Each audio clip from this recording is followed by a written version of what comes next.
Assalamualaikum warahmatullahi wabarakatuh. Apa kabarnya teman-teman? Balik lagi di kajian online. Hal yang paling tidak kita inginkan akhirnya terjadi, teman-teman. Sebuah kabar buruk kita dapatkan di mana diketahui Israel telah melancarkan serangan perdana ke markas pasukan perdamaian Republik Indonesia dan juga UNIFIL. Tentu teman-teman, ini membuat dunia heboh dikarenakan Israel telah terang-terangan berani melancarkan serangan frontal terhadap markas pasukan perdamaian yang dijaga tidak kurang dari 50 negara. Informasi ini teman-teman kita dapat dari kompas.com di kanal YouTube-nya, di video yang berjudul "Jadi Sasaran Markas Pasukan Perdamaian PBB Ditembaki Tank Israel". Sebelumnya teman-teman diketahui ada 2 sampai 3 ya. Ada yang mengatakan 2, ada yang menyebut 3 pasukan perdamaian yang terluka. Kita belum ketahui apakah dari negara mana 3 pasukan ini, dan mudah-mudahan teman-teman tidak dari Indonesia. Kalau misalnya dari press release-nya teman-teman yang kita dapatkan, Israel dilaporkan telah menyerang markas pasukan sementara PBB di Lebanon UNIFIL dan menembaki 3 posisi pasukan perdamaian tersebut pada Kamis tanggal 10 Oktober 2024. Sumber dari UNIFIL menyebutkan bahwa pasukan Israel menembaki menara penjaga di markas mereka di wilayah Naqoura, Lebanon. Akibatnya 2 prajurit UNIFIL terluka parah dan dalam serangan di selatan Lebanon ini. Tentara Israel membuka tembakan ke arah 3 posisi pasukan perdamaian PBB di selatan Lebanon. Mereka memberitahu kami bahwa 2 tentara luka akibat pengeboman Israel. Salah satunya terjadi di Naqoura, kata Imran Khan, jurnalis Al Jazeera Al Habashi di Lebanon. Ya teman-teman, ini informasinya sudah sangat jelas karena kita dapatnya sumbernya itu langsung dari UNIFIL, dari pasukan perdamaian PBB sendiri. Jadi buat teman-teman yang mungkin masih membela Israel, ini sudah terbukti ya teman-teman. Ini Israel sudah melancarkan serangan terbuka terhadap pos-pos penjagaan pasukan perdamaian. Padahal pasukan perdamaian ini tidak mempunyai sangkut paut dengan Israel, hanya menjaga Blue Line sebagai batas demilitarisasi untuk Israel dan juga Hizbullah. Nah teman-teman, biar nggak tambah penasaran, kita simak dulu video selengkapnya yang kita dapat dari kompas.com. Pasukan Israel dilaporkan menyerang markas pasukan sementara PBB di Lebanon UNIFIL.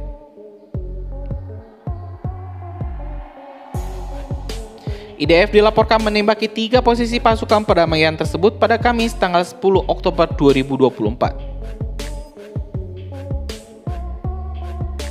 Pasukan Israel dilaporkan menembaki menara penjaga di markas mereka di wilayah Naqoura, Lebanon.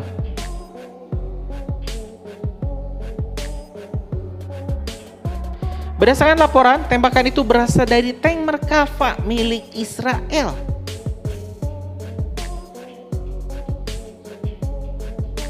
Dua prajurit UNIFIL dilaporkan terluka usai jatuh dari menara dalam serangan ini.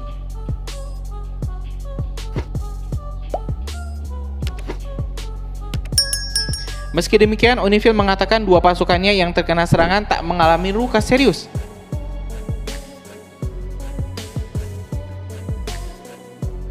Selain itu, Israel kabarnya juga melakukan serangan di Lebanon yang mengenai bunker prajurit.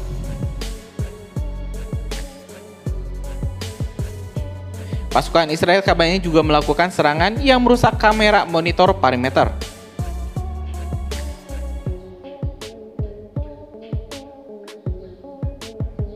Terdapat 10.058 pasukan penjaga perdamaian PBB dari 50 negara per September 2024. Dari total tersebut, 1.231 prajurit berasal dari Indonesia, 12%-nya dari Indonesia. Ya teman-teman, barusan kita telah menyimak informasi yang kita dapat dari kompas.com terkait situasi pasca penyerangan markas pasukan perdamaian PBB atau UNIFIL di Lebanon. Kita tentu berharap teman-teman tidak terjadi eskalasi yang lebih lanjut dengan pasukan perdamaian kita, Karena kita tahu pasukan perdamaian hanya bertugas untuk menjaga Blue Line, zona demilitarisasi antara Israel dan juga Hizbullah, tidak memihak satupun pihak. Dan Israel sekali lagi telah menunjukkan teman-teman ketidakbermoralannya dalam melakukan serangan yang jelas-jelas menargetkan pasukan perdamaian PBB yang diberikan mandat oleh dunia untuk menjaga perdamaian Lebanon dan juga Israel. Sementara itu teman-teman, kita juga telah sangat menantikan ini respon dari pemerintah Indonesia, dari Presiden Joko Widodo, dari Menteri Pertahanan Bapak Prabowo Subianto dan Panglima TNI Bapak Agus. Apa responnya? Apakah PBB akan menarik pasukan perdamaian dari Lebanon, dan apakah Indonesia akan mengikuti arahan dari PBB untuk menarik seandainya PBB memutuskan untuk mundur dari zona Blue Line atau zona demilitarisasi Lebanon dan juga Israel. Dan tentu satu-satunya hal yang memang masih mencegah Israel untuk melakukan ground invasion atau serangan darat ke Lebanon adalah adanya pos-pos penjagaan pasukan perdamaian PBB. Jadi sudah sangat jelas teman-teman, ini Israel ingin memancing kemarahan pasukan perdamaian, ingin memancing para pasukan perdamaian yang memang dibekali persenjataannya cukup. Ya, walaupun masih terbilang medium, tidak berat, tapi cukup untuk melakukan serangan balik. Tapi ya sekali lagi teman-teman, kalau misalnya itu terjadi, bisa jadi ini perang regional ini bisa pecah menjadi perang berskala dunia atau perang dunia ketiga yang memang jelas-jelas ini telah diramalkan, diprediksi oleh banyak pihak. Bahkan Bapak Prabowo Subianto juga telah menerangkan terkait ancaman perang dunia ketiga yang akan berujung terhadap perang nuklir. Tentu teman-teman, kalau misalnya Indonesia melawan Israel, kita tentu akan berhadapan dengan kekuatan-kekuatan barat, seperti saja Amerika Serikat, Uni Eropa yang jelas-jelas mendukung mati-matian Israel. Kendatipun Israel hanya negara kecil dengan sumber daya alam yang sangat terbatas, jumlah pasukannya juga sangat terbatas, tapi backingnya tidak main-main. Amerika Serikat adalah salah satu negara dengan kekuatan militer terbesar, terbanyak, terkuat dunia saat ini. Jadi ya, saya rasa kalau berperang secara head to head Indonesia akan cukup dirugikan.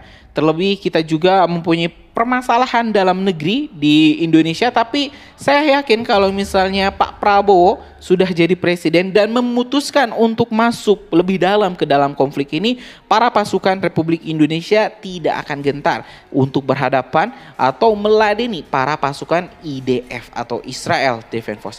Mungkin itu teman-teman informasi kita hari ini. Kita bakal update lagi teman-teman perkembangannya. Apakah nanti presiden terpilih kita Bapak Prabowo Subianto bakal mengambil tindakan tegas menarik pasukannya atau malah menambah pasukan perdamaian Indonesia di Lebanon? Tentu ini bakal sangat menarik untuk kita simak bersama-sama. Karena itu jangan kemana-mana, tetap di Kajian Online. Assalamualaikum warahmatullahi wabarakatuh.